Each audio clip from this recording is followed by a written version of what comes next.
విజయవాడలో కూలింది శాతవాహన కాలేజ్ కాదు, విద్యార్థుల భవిష్యత్తు.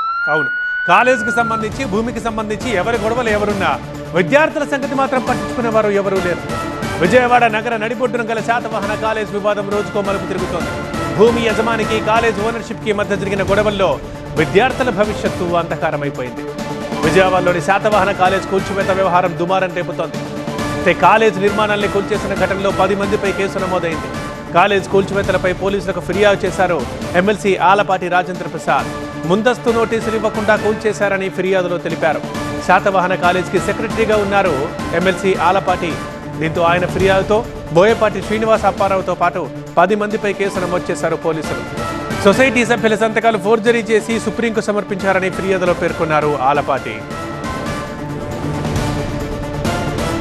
దశాబ్దాల చరిత్ర కలిగిన శాతవాహన జూనియర్ డిగ్రీ కాలేజ్ నేలమట్టమైంది. దీంతో కళాశాలలో విద్యార్థుల పరిస్థితి ఇప్పుడు అగమ్య గోచరంగా తయారైంది. గత 50 ఏళ్లుగా శాతవాహన కాలేజ్ నడుస్తోంది. సొసైటీలో నెలకొన్న వివాదాల కారణంగా ఇప్పుడు దీన్ని అర్ధాంతరంగా కూల్చేశారు. 1971లో ప్రారంభమైన ఈ కాలేజీని 2000 సంవత్సరంలో బోయపాటి అప్పారావు నుంచి కొనుగోలు చేసి దుర్గా మల్లేశ్వర ఎడ్యుకేషనల్ సొసైటీ పేరు మీద నడుపుతున్నారు. కానీ ఇది ల్యాండ్ సీలింగ్లో ఉన్న భూమి.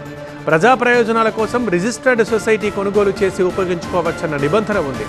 దీన్ని ఆసరాగా చేసుకొని దుర్గా మల్లేశ్వర ఎడ్యుకేషన్ సొసైటీ 25 ఏళ్లుగా ఇక్కడ కాలేజీ నిర్వహిస్తోంది. అయితే భూమి తమకే చెందుతుందంటూ దావా వేసి కోర్టుకెక్కారు బోయపాటి వర్గీయులు. దుర్గా మల్లేశ్వర సొసైటీ సెక్రటరీ వంకాయలపాటి కామేశ్వరరావు, భూ యజమానిగా చెప్పుకుంటున్న బోయపాటి అప్పారావు ఇద్దరూ స్థలం మాదంటే మాదని కొట్లాటకు దిగారు. కామేశ్వరరావు హైకోర్టుని ఆశ్రయించడంతో దుర్గా మల్లేశ్వర ఎడ్యుకేషన్ సొసైటీకి చెందుతుందని తీర్పు వచ్చింది.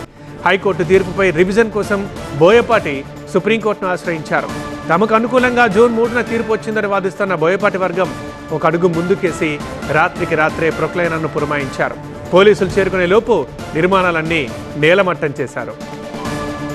శాతవాహన కాలేజ్ కూల్చివేతలపై పోలీసులకు ఫిర్యాదు చేశారు ఎమ్మెల్సీ ఆలపాటి రాజేంద్ర ప్రసాద్.